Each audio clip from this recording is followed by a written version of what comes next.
आपको फिल्म गोलमाल के वसूली भाई तो ध्यान होंगे ना। काला कुर्ता पहने वसूली भाई पूरी मूवी में अजय देवगन और उनके साथियों से उधार की वसूली की कोशिश करते हैं और गोलमाल के ये किरदार बार बार उन्हें चकमा दे देते हैं।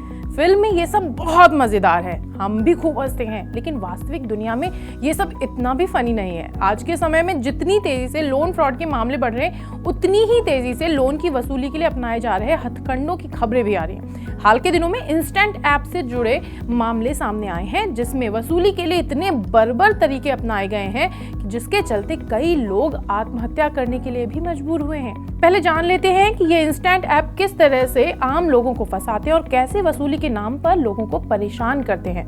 रिजर्व बैंक ने बैंकों और बड़ी एनबीएफसीज को तो जबरन वसूली से रोक दिया है, लेकिन गैर कानूनी ऐप्स इस दायरे से बाहर हैं।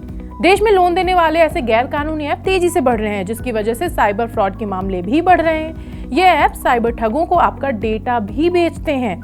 साइबर ठगी का शिकार बनकर लोग अपनी मेहनत की कमाई चंद मिनटों में गंवा रहे हैं। ये ऐप्स फर्जी दावे और वादे के साथ लोगों को लुभाते हैं और बाद में महंगे इंटरेस्ट रेट लगाते हैं। लोन लेते टाइम लोगों की फोन की फोटो, गैलरी, कॉन्टेक्ट लिस्ट का एक्सेस ले लिया जाता है और टाइम पर लोन ना चुकाने पर ये ऐप धमकी वाले मैसेज, कॉल और ईमेल भेजते हैं। लोगों की फोटो में छेड़छाड़ करके कॉन्टेक्ट लिस्ट में शामिल लोगों से उन्हें शेयर करने की धमकी दी जाती है और इस तरह लोगों को हैरेस किया जाता है।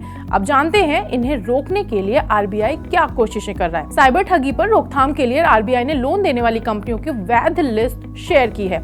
गूगल प्ले स्टोर ने सख्ती से कई सारे ऐप्स को हटाया भी है, लेकिन ये कोशिशें नाकाम रही हैं। एक ऐप पर बैन लगाते 3 और ऐप सिर उठा लेते हैं। इसे देखते हुए आरबीआई ने अब एक डिजिटल इंडिया ट्रस्ट एजेंसी यानी डिजिटा का गठन किया है। ये प्रस्तावित एजेंसी डिजिटल लोन देने वाले ऐप्स का वेरिफिकेशन करेगी और वेरीफाइड ऐप का एक पब्लिक रजिस्टर बनाएगी। जिन ऐप पर डिजिटा के वेरिफिकेशन का निशान नहीं होगा, उन्हें अनऑथराइज्ड माना जाएगा और इससे ऑनलाइन फाइनेंशियल फ्रॉड पर रोक लगाने में मदद मिलेगी। खबरों के मुताबिक डिजिटा इन लोन लैंडिंग ऐप्स की जांच करेगी। वेरिफिकेशन की प्रोसेस से डिजिटल सेक्टर में ज्यादा ट्रांसपेरेंसी और जवाबदेही आएगी और ऑनलाइन पेमेंट सिक्योर होगा।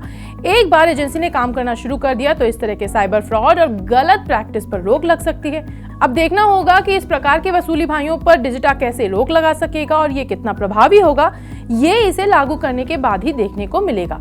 आप भी हमें कमेंट बॉक्स में बता सकते हैं कि क्या आपको इस प्रकार के वसूली भाइयों ने परेशान किया है, क्या आप भी इनसे छुटकारा पाना चाहते हैं। और साथ ही अगर आप इस तरह की खबरों से अपडेट रहना चाहते हैं तो आप आज ही मनी9 की ऐप डाउनलोड कर सकते हैं। यहाँ आपको अपनी बचत, निवेश के सभी सवालों का जवाब मिलेगा और इसके साथ ही आप हमारे एक्सपर्ट से भी सीधे सवाल पूछ सकते हैं। तो फिर देर किस बात की, तुरंत डाउनलोड करें मनी9 का सुपर ऐप।